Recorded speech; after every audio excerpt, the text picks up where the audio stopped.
You got a team, here's a word to the wise. You want to dominate your league? Go to Football Guys. Football, I'm living in a fantasy. Football, got everybody mad at me. Football, cause every game I had to win. Football, I gotta be a champion. Football, I'm living in a fantasy. Living in a fantasy and talking about the waiver wire report. It is Cecil, Lammey, and Sigmund Bloom here to do waiver wire news, who to add, shut them down, hold on, everything that you know and love. But we start with injured quarterbacks and more recoveries to monitor than we have to deal with new situations. One of those being the Ryan Tannehill situation. That'll come into the conversation when we talk about Malik Willis, spoiler alert, Bloom.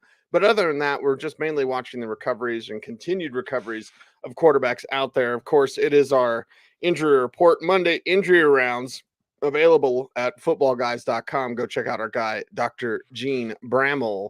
And we get into the quarterbacks from your upgrades, downgrades, waiver wire list. Bloom, again, that's also available at footballguys.com. Number one, deserving of his own hell show, is Justin Fields. 25 to 50%. Get him now. Yeah, and we've seen it now. And this is always a reminder that things can change during the season. We saw signs of it, taking some stuff out of the Lamar Jackson playbook, which, again, Lamar Jackson himself will say it won't work forever. So be ready for a counterpunch somewhere down the line. But design runs at the goal line working again. And maybe because Dallas's defense was letting up a little bit because the game was so easy for them, then that helps make things easier for Fields. But guess what? The Bears traded Roquan Smith. That's an upgrade for Justin Fields, right? Mm-hmm. This defense is going to roll over. The Bears are going to let everyone scratch their belly. You know, this is not going to be the monsters of the Midway. So this is all good for Justin Fields. And see, because of the landscape at quarterback, he's a potential league winner. Absolutely a potential league winner, because if he's giving you 25 to 28 points a week, which is about where he looks like he could level off, then that's a top 5 quarterback. You might have got him off the waiver wire if he's still there. Empty the wallet. Yeah, empty the wallet, go for it, and get it done. And if you need that quarterback help, super flex help, Fields is there. Others are there as well, Bloom. So let's get to it, including Jared Goff, 7 to 15%. Marcus Mariota, 5 to 10%. We'll talk about the others later, but Goff, Mariota, we've seen enough, and they've also held on to their starting jobs. Yeah, Goff is back because Amon-Ra St. Brown is back because DeAndre Swift is back. And we could talk about Miami's defense is one to target.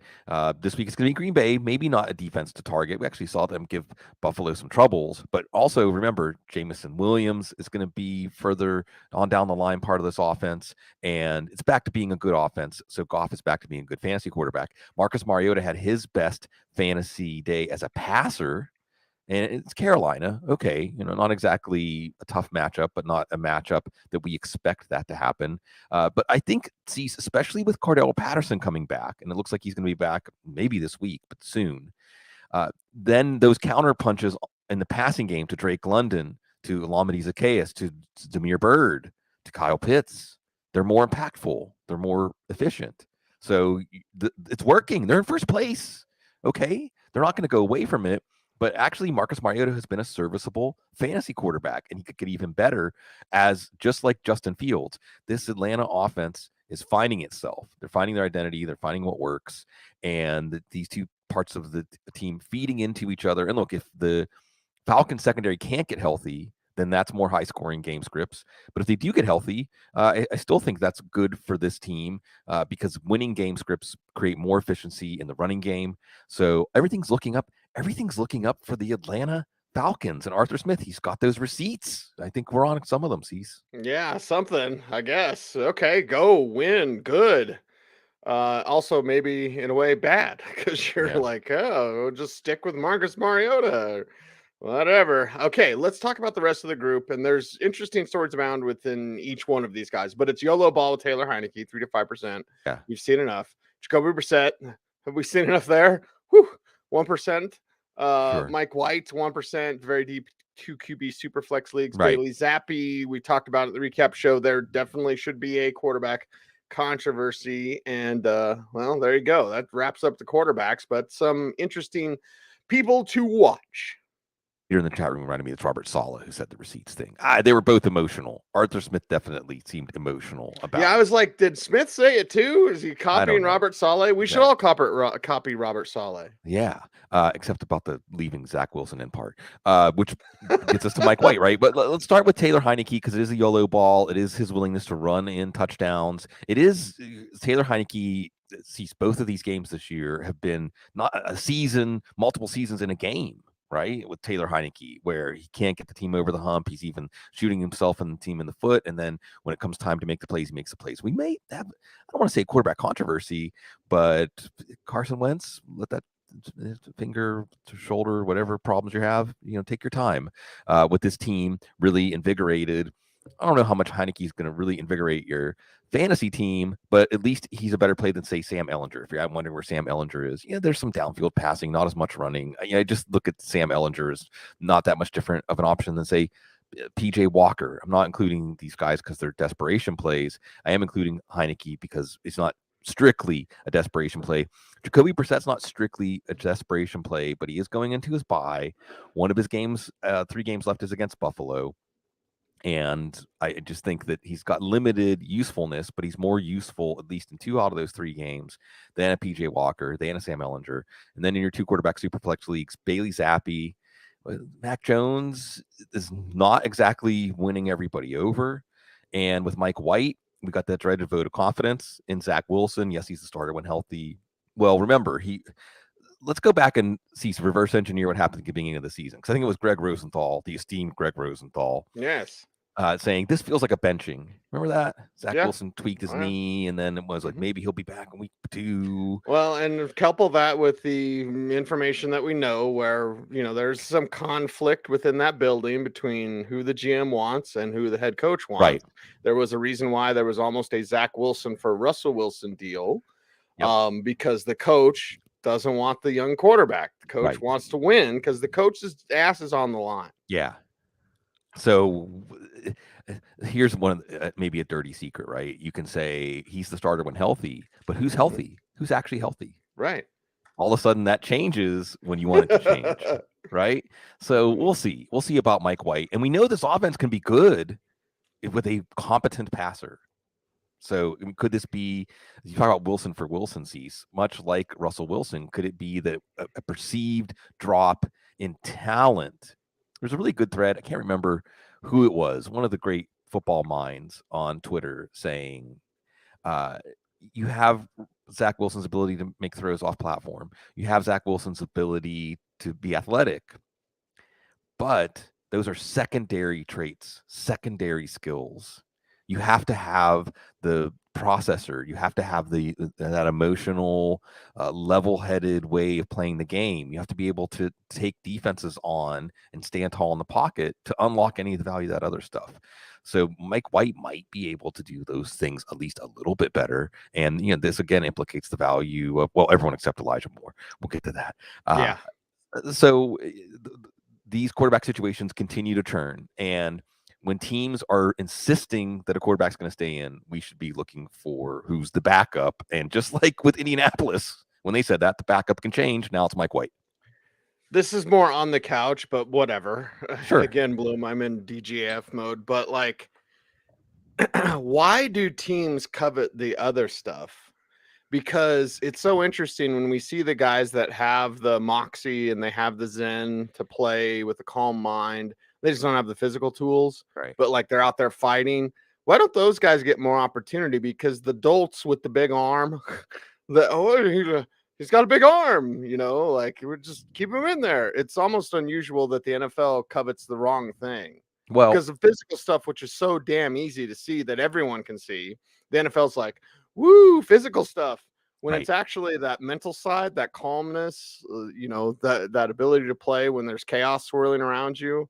Like there are some guys that just have that, and those guys rarely get long looks if they don't have the physical skill too. Yeah, see, and again, this is, like you said, a deeper topic, but I'll touch on it real quick before we turn the page to running backs. First of all, like you said, it's the easy scouting job, right? Scouts like easy things. Yeah. Easy verifiable things. Yep. As opposed to softer people skill things to evaluate. And then in the case Wilson, and of course we're talking about one organization because it's fun to do these thought experiments. Folks that are deep in the draft world, I'm talking about the people who have the inside information. It would be fantastic to somehow rerun some of these things and know how far would Zach Wilson have fallen. At least we know Trey Lance probably would have went to Atlanta at number 4, right? But what about Zach Wilson? How far would Zach Wilson have fallen if the Jets weren't set on him? Who knows? But at least in terms of the Jets and any other team that maybe got taken in by Wilson, this is like the Browns. How did the Browns end up? Because aren't these the two questions, right? Here's our post-mortem cease. How did Baker Mayfield go number 1? How does Zach Wilson go number 2? Right? In Baker Mayfield's case, I think it was an analytics, Paul DePodesta, analytics-driven organization, right? Losing the fact that all that great efficiency that Baker Mayfield exhibited could be a product of a system and personnel as much as something inherent to Baker Mayfield. In the case of Zach Wilson, it was Patrick Mahomes. The team's trying to find Patrick Mahomes. Right. And he did some Patrick Mahomes things, but the Patrick Mahomes special sauce isn't off-platform throws. It isn't extending plays. It's the playing in the eye of the storm. And that's the part that is really hard to find in evaluation. And look at the rookie scouting portfolio from that year. What was Matt Waldman's first thing about Zach Wilson? He sees ghosts. Yeah. And it's funny because that same situation, I feel like it's New York Sports Talk Radio. That same organization almost traded for Sam Darnold. They wanted to see Wilson's shoulder at his pro day. And I know that, my tweet was questioned about that report, but there's not many people higher from where that information came from. I've seen the future. The next quarterback for the Carolina Panthers is Zach Wilson. Yes. Use your hatred. There we go. Let's talk about Dr. Gene Bramall because we miss him so.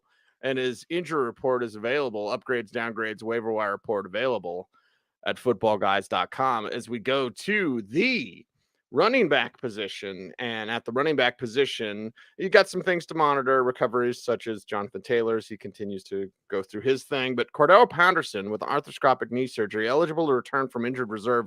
He's questionable for week 9. Patterson released a video of his rehab progress last week, showing himself sprinting in a straight line. Local writers believe he may be available immediately.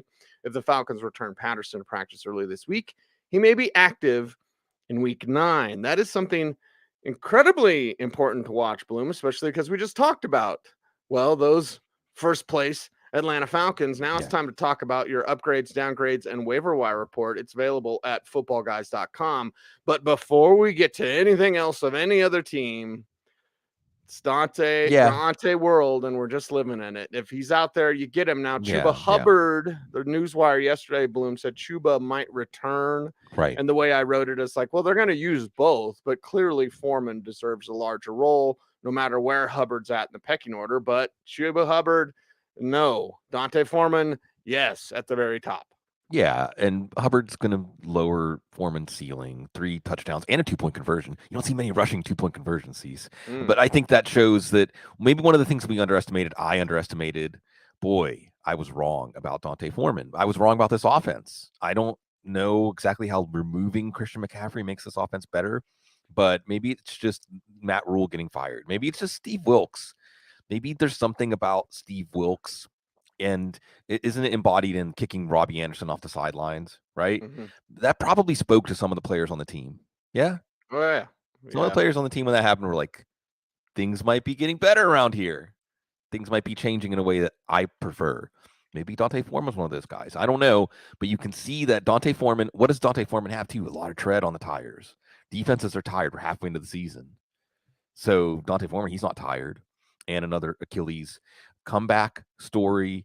And why would you change this blueprint? And they should have been in a 4-way tie for first place at 3-5 if Eddie Pinheiro could hit a kick. And guess who Carolina gets this week, by the way?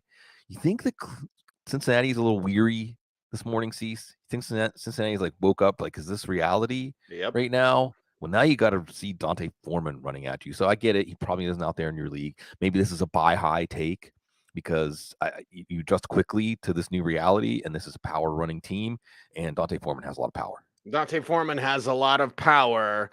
I have the power. He-Man, Castle Grayskull, James Cook, 7 to 15%. Kenyon Drake, 7 to 15%. Yes, Kenyon Drake. Sure. 5 to 10% for Nyheim Hines. The Drake love, Bloom, is the fact that he's scoring touchdowns. But what about the Gus Edwards injury? Does that have anything to do with that? Yeah, with that's your it. Drake love here as well? You get a start. You get a start, maybe longer. It's hard to tell, right? John Harbaugh's just telling us Gus Edwards is hurt, Rashad Bateman is hurt, Mark Andrews is hurt. And there's a good discussion of this whenever he said, and we'll get to this with Isaiah Likely, Andrews' shoulder, it's not a major thing. What does that mean? They said the same thing with Edwards, too. It's like, it's not a major thing. Okay, great. He's not done for the season. So you might get one start for Kenyon Drake, and you might get multiple starts. They have a Week 10 bye, so we'll see. But Kenyon Drake, you never know what you're going to get, but you're going to get 12 to 15 touches or maybe more and touchdown opportunities down here in New Orleans on Monday night. So certainly it's a spot start. 6 teams on bye this week, by the way. I also want to say, since we're hinting at some of this stuff, trade deadline coming up in, as of recording, like 5.5 hours, 4.5 hours. So there might be some revisions. I'm going to go ahead and update this stuff. Come back and check out this report if you have Tuesday night waivers.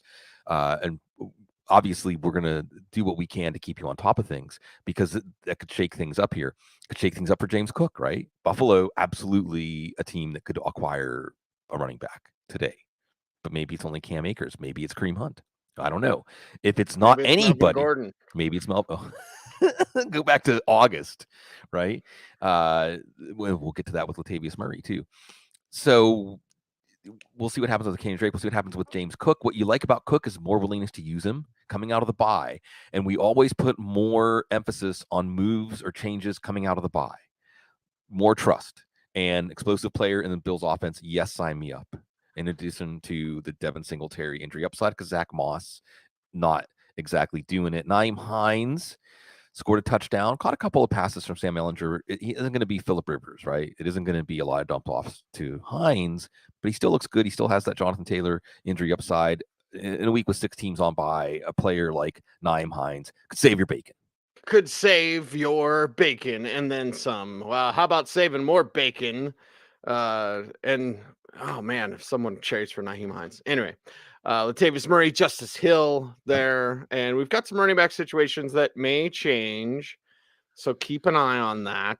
Bloom, I'm thinking Cam Akers hasn't been traded yet, right? No. Like if someone dumped him or whatever, like okay, there's some things where it goes from like not necessarily trash to treasure, but like kind of stinky to less stinky.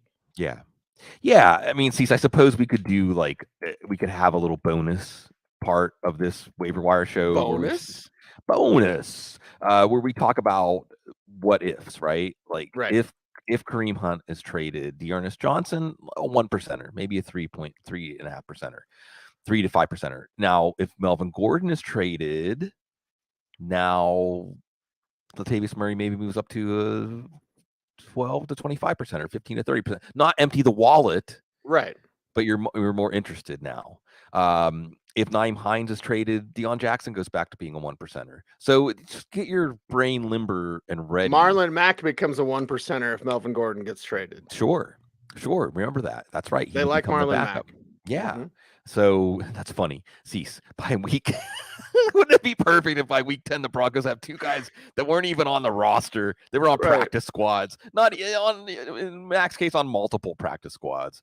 But these are your Broncos. So we're going to watch this. And I think that it's almost like these are placeholders, right? As of right now, and you mentioned Nyheim Hines again. Nyheim Hines' value could get boosted by a trade. He's subject to some trade talks. And Justice Hill's a 1%er because he's going to get 8, 10, 12 touches and maybe more. And hey, maybe Kenyon Drake goes down. And the Ravens still like Hill. I think maybe I overreacted to that fumble because of the time in the game and how costly it could have been. It might have cost them the game against the Browns, but it didn't. And I think they still like Hill. They kind of still have to like Hill. Tyler Beatty's still on the practice squad.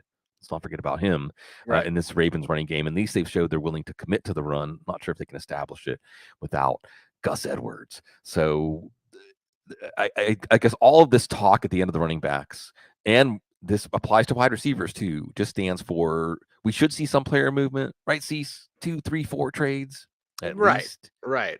And stay on your toes because it might be time to act quickly or go back and revise your waiver wire requests pretty quickly.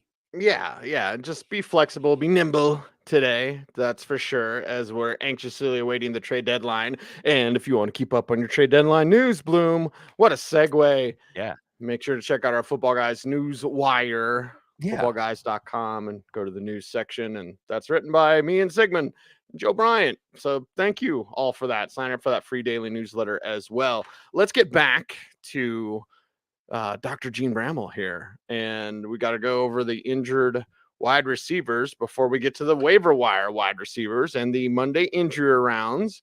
It is available at footballguys.com. So check it out. We are watching the Cooper Kupp ankle injury day-to-day, probable for week 9. It's pulled down from behind during the fourth quarter, needed assistance off the field. After the game, Kupp told reporters that he, quote, dodged a bullet, close quote, with the injury, but would be reevaluated on Monday. Monday update is McVay telling reporters that Kupp was dealing with swelling, but an MRI did not show structural damage. Thank the heavens. The Rams expect Kupp to be available this week. Watch practice participation for guidance. We got a lot of wide receivers to watch out for when it comes to injuries this week. And we got a lot of wide receivers, Bloom, to watch out for on the waiver wire, including a healthy group up top. And it just makes sense that if Justin Fields is the number one fantasy asset quarterback for the waiver wire, that Darnell Mooney would be there as well. 15 to 30% for him. Garrett Wilson, 15 to 30%. And let's do those two first, because I got some stuff to talk about with Kadarius Toney. Yeah, and that's the thing. Mooney and Wilson maybe not out there. Again, the app runs off of this. It's just a chance to talk about as Fields goes up, Mooney goes up too. Mooney actually wasn't at the end of some of the downfield passes. If he was, Mooney could have had a breakout week along with Fields against the Cowboys. Garrett Wilson, we know he can get things done no matter what Zach Wilson actually threw for like 350 yards. So that's not necessarily the problem. And that's good for Garrett Wilson. It's also good for Garrett Wilson that Elijah Moore probably won't be traded. The Jets just have a thing about not trading receivers they don't want. I don't know. Like Denzel Mims. Exactly. So we'll see. But yeah, the real spectacular star here of the waiver wire. See, if there's a central question of the waiver wire this week, and it just depends, right? When did the Kadarius Toney trade go through last week? Did it go through before the waiver wire? I don't think so. I think it went through after. No, it was after. Yeah. And maybe people like rushed out and picked him up. First come, first serves. Maybe not. This also. Well, I remember you and I talked about him, and like the Giants started to use hamstring, not ever going to use him, whatever. And then like the next day he was traded, right. So it might have been last Wednesday. Right, and I don't update the waiver wire report after Tuesday. So sorry if I let you down out there, folks, and you wanted a recommendation. But I think as we turn the page to Kadarius Toney, and it doesn't have to be a waiver wire question. It can also be a buy low question, a question of how do we handle Kadarius Toney on the Chiefs? Yeah, how do you handle Kadarius Toney on the Chiefs? Because here's the thing, Bloom.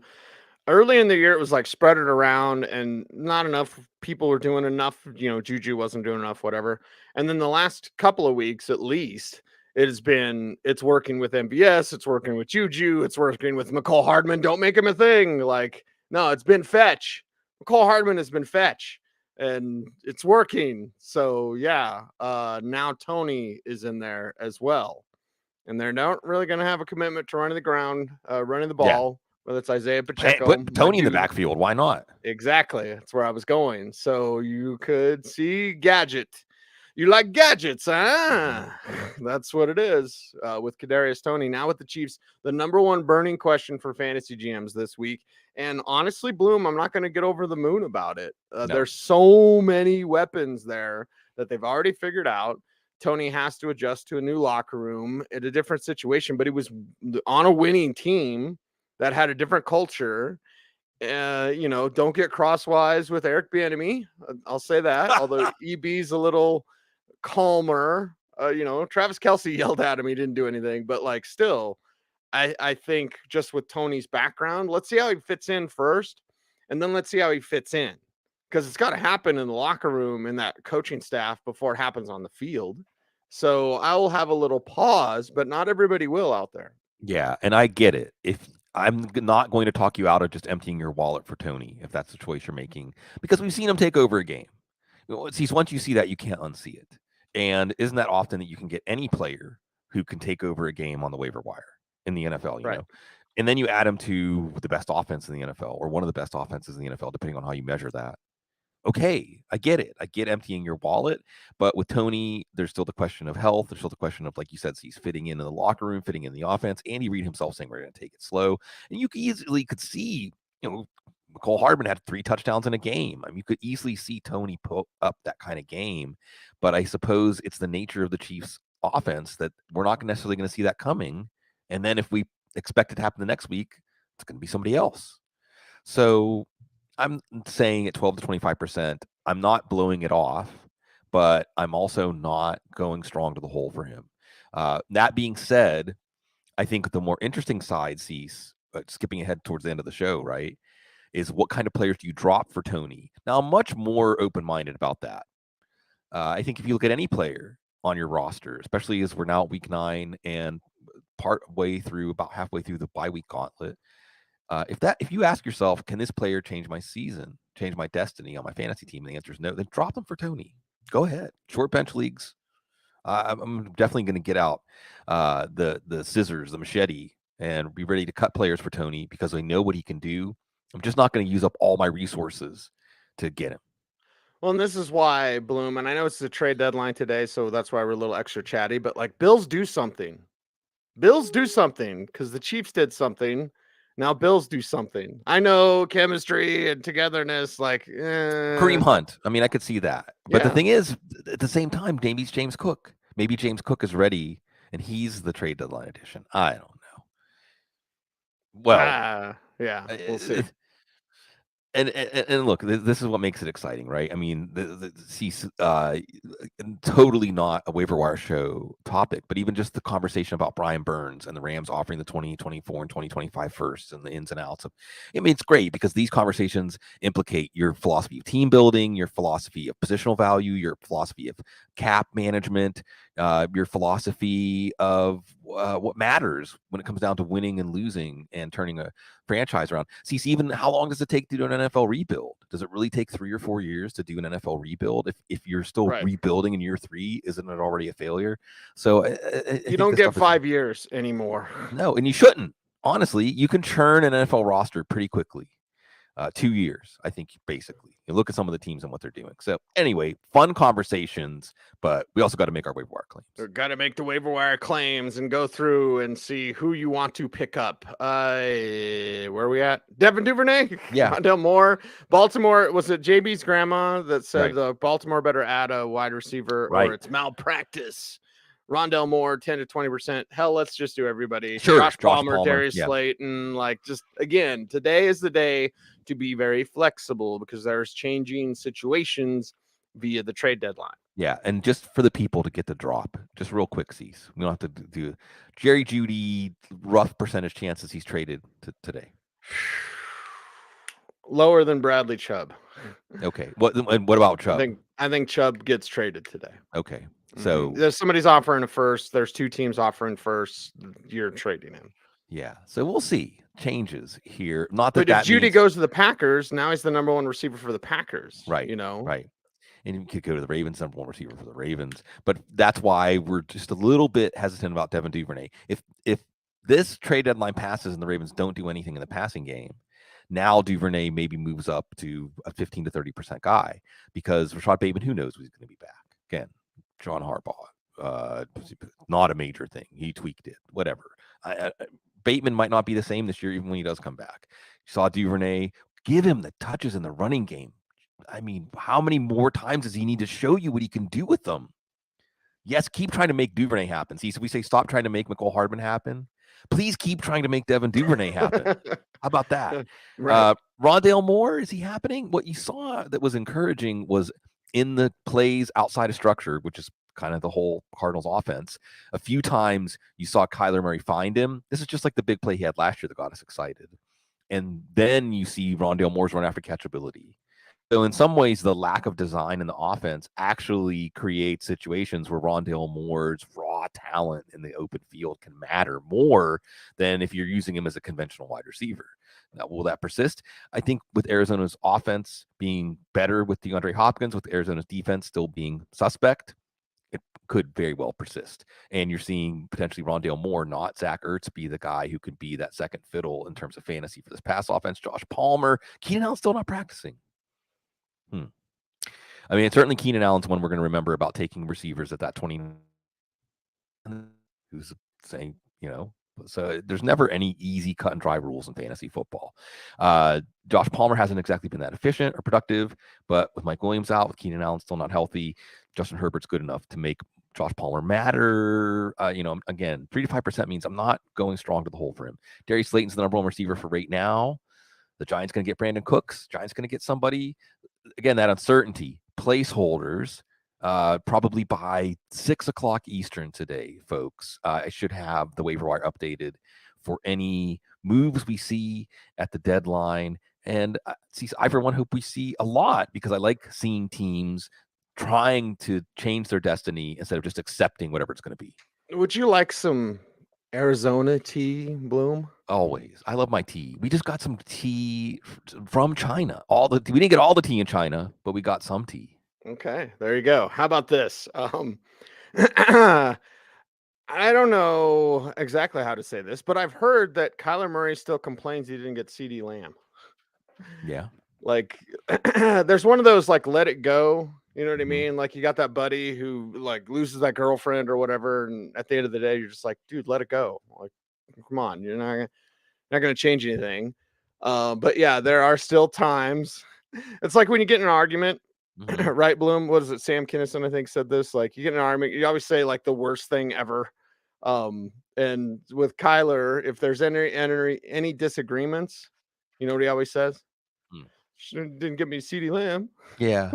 Well, look. Nobody works harder in the building than Kyler Murray at thinking he works hard in the building. So, Arizona, watch yourselves there, Arizona. Well, and isn't this, Cease, again, more of the NFL becoming like the NBA? And in this franchise in particular, teams take on the personality of their head coach or their quarterback. Who has a stronger personality, Cliff Kingsbury or Kyler Murray? Kyler Murray. Yeah. So what's interesting, too, if we're going to reverse engineer this one, is Cardinals make a splashy move. They don't fire Steve Keim, but they bring in Cliff Kingsbury, very unconventional, right?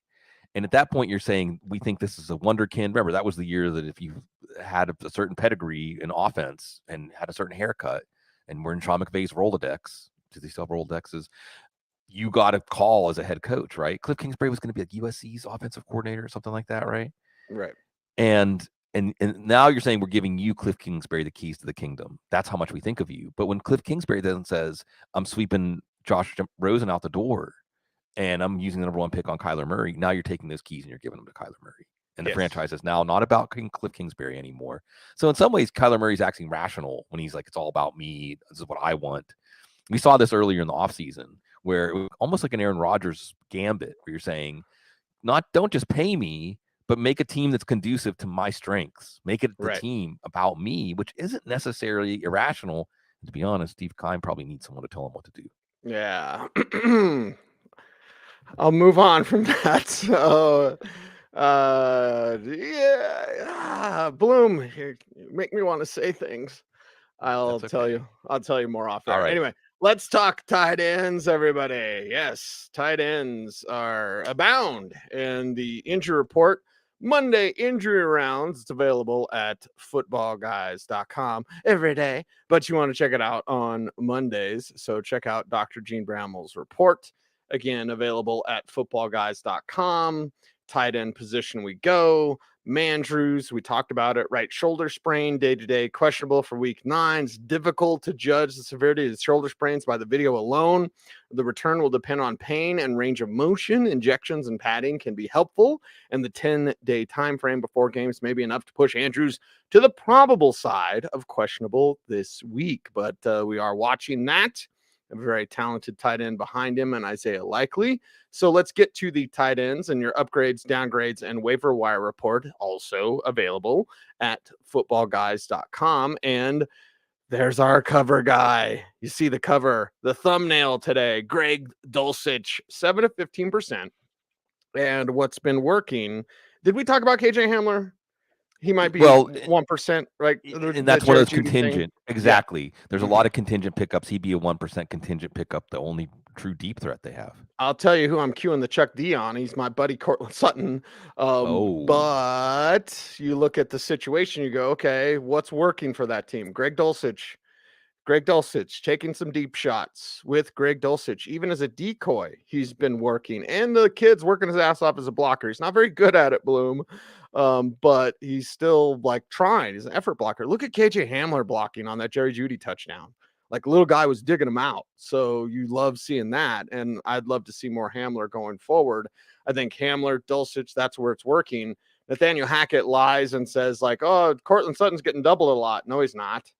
But teams have figured him out. Do you know how to figure out Cortland Sutton? Jam him. Yeah. Just jam him. He's not sudden enough to get open. Yeah. Once you just do this at the beginning of his route, he's not sudden enough to get back open. And by that time, Russell Wilson's already off him. So unless it's a broken play, which it can be with Russ, Cortland Sutton, this is what you're going to get. And if Jerry Jeudy sticks, Jeudy will work more into that role because he is getting open. And Greg Dulcich is getting open. And KJ Hamler is getting open. And that's good news at the tight end position for Greg Dulcich. Yeah, and maybe someone to go ahead and cover the tight end position in one take. Sure. Dulcich is at the top because 3 big games, and maybe it's the bye, but you can't argue with that. And the other thing is, are we seeing the death of the rookie tight end rule? Kyle Pitts last year was a modest success, but we're looking at Greg Dulcich as an every week starter. Daniel Bellinger. I mean, these aren't exactly Isaiah Likely was getting now. We're going exactly Isaiah Likely, right? And maybe I have that sense, and this is where people actually listen to the show or come to the live recording, have an advantage over those that just read the Waiver report. And maybe I'll go back and revise this. I'm just getting that sense of remorse because at first I thought, okay, Mark Andrews he's a gnash his teeth and play through it kind of guy. So he'll miss a week and then he'll be back in week 11 and likely goes back to not so much a fantasy factor. But the more equivocal that John Harbaugh is about these injuries, the more I wonder, more than 1 week window. See, that window could be much bigger. One of those windows you can like move a piano through instead of just a person. And Likely looks great. He looked exactly like the player we saw in the preseason, making 3 guys miss. How many tight ends can do that, Cease? Blocking. He can block. He's not just a playmaker. Boy, they love that. Maybe even after Mark Andrews is back. Maybe Mark Andrews doesn't really get back to 100%. How many injuries has he had this year? Maybe even when Mark Andrews is back, Isaiah Likely just is one of those players that puts his stamp on the offense. So now I'm going to go back and put Likely above Dulcich. I mean, even though the window, so these are the 2 things, right? How long is Likely going to have because remember, this is also a Ravens offense that can say this week we're going to pass the ball 16 times. The tight end, maybe you're more tolerant of that. Then there's Tyler Conklin. What do you do with Tyler Conklin, right? Number 3 through 3 weeks, and then very predictably comes back down to earth and isn't even really worth rostering. But then you see chemistry with Zach Wilson, 2 touchdowns. And is there something there? Is this an indicator? I don't know. I can't say, but at least we've seen some fantasy success. So tight end, the one thing we can count on is it's going to continue to churn. Whatever we were looking at last week, it's going to look different. This week, it's going to look different. Next week, Likely is one of those guys we were so excited at the beginning of the season. See, sometimes we're a year early. Sometimes we're just a couple of months early. Yeah, sometimes that's right. And sometimes the tight end position, which is all the time, you pretty much need as much help as you possibly can get. And we're waiting for the trade deadline. We're waiting for that to happen, Bloom. So that wraps up tight ends. Hey, we're wrapped up.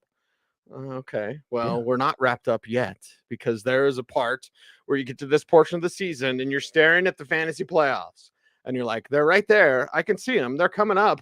I want to get there. I would like that.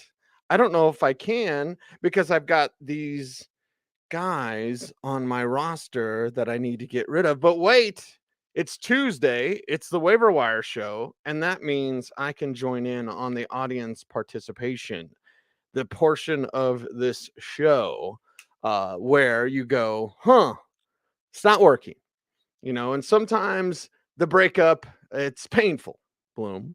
Sometimes the breakup is you're overjoyed, right? You feel a sense rejuvenation, renewal, and freedom from what had ever been holding you back. So I want everyone out there to maybe warn the people around you. This is going to get weird for just a little bit, but once I explain it to you, it'll be fine. So tell everyone around you it's just fine. It's the Waiver Wire Show, guys. I'm okay, but I am going to yell, and you're going to yell with me as we scream into the heavens. Cue the Chuck D. Blue Week 9 Shutdowns. Yeah, and again, always conditional, always trying to give y'all some specific advice. We're shutting down Derek Carr. You're not going to be in my lineup again. I survived a guillotine league with him and Cease. I'm shutting down Mac Jones in a one quarterback league. I feel like at this point, there's a risk of him getting benched in any game. Trevor Lawrence, if he's not getting 1 yard sneaks, what's he worth? Really? This is Travis Etienne's offense. And Kenny Pickett. Oh, this one gives me indigestion. I'm not even going to get into it. All right, running backs. Shut them down. Darrell Henderson, Ronnie Rivers, and I'm happy for Ronnie Rivers and his people and his family that he's getting an opportunity, but I guess Darrell Henderson just isn't that guy. Also, by the way, quickly at quarterback, let me add in conditionally, I would probably drop Daniel Jones for Justin Fields. I'll probably drop. I mean, if you say I really want to get Kadarius Toney, and I have to drop Daniel Jones. I mean, maybe they could get someone at the trade deadline. Again, trade deadline is going to change this, but for now, Brian Robinson, love the story, and you're seeing Antonio Gibson really assert himself in this backfield now. So Brian Robinson's a drop really for just anything attractive. If it isn't something that's just 1 week fill in or end of the bench player. Same thing with Eno Benjamin, with James Conner likely coming back. Cardinals running game, they're not going to be establishing it. James Robinson. Look, I could see the Jets getting this figured out and saying we need to give James Robinson 25 carries a game, even if it's only for 70 yards. But I just, that's asking a lot. And they did lose their best offensive lineman. So again, if you're saying I want Kadarius Toney, I want Isaiah Likely, and I have to drop James Robinson to do it, I'm not really afraid of what I'm going to miss out on if I drop James Robinson. Damian Harris would be a drop for like a Justin Fields type pickup, or Darnell Mooney or Garrett Wilson, or that kind of pickup. Again, if you have to drop him and you're really hot and heavy for Kadarius Toney, I'm not going to say it's a massive mistake because of what Ramondre Stevenson's been doing. I'm dropping Rashad Bateman. I'm not waiting around for that. Dropping Josh Reynolds, dropping Wan'Dale Robinson. It was nice for a couple of weeks, but I think you can see that he's not ready for that yet. Devontae Parker banged up. He's had some days, but again, if I have to drop Devontae Parker to get Devin Duvernay, to get Isaiah Likely, I'll do that. Elijah Moore. I don't think he's going to get traded. I mean, if you have to make the decision before the trade deadline, it's tougher. But if he's not traded, yeah, I'm dropping him for Devin Duvernay. I'm dropping him for Isaiah Likely. I'm dropping him for those kind of pickups. I'm not dropping him for just anybody. I'm not dropping him for like Latavius Murray, say. And George Pickens, I think, in a similar category. Right. I know Talked it was about Philly. The Waiver Show. Yeah. I mean, look, excuse me, the recap. Yeah, and I know it's Philly's corners, and it was a matchup, and yeah, Pickens to Pickett, whatever.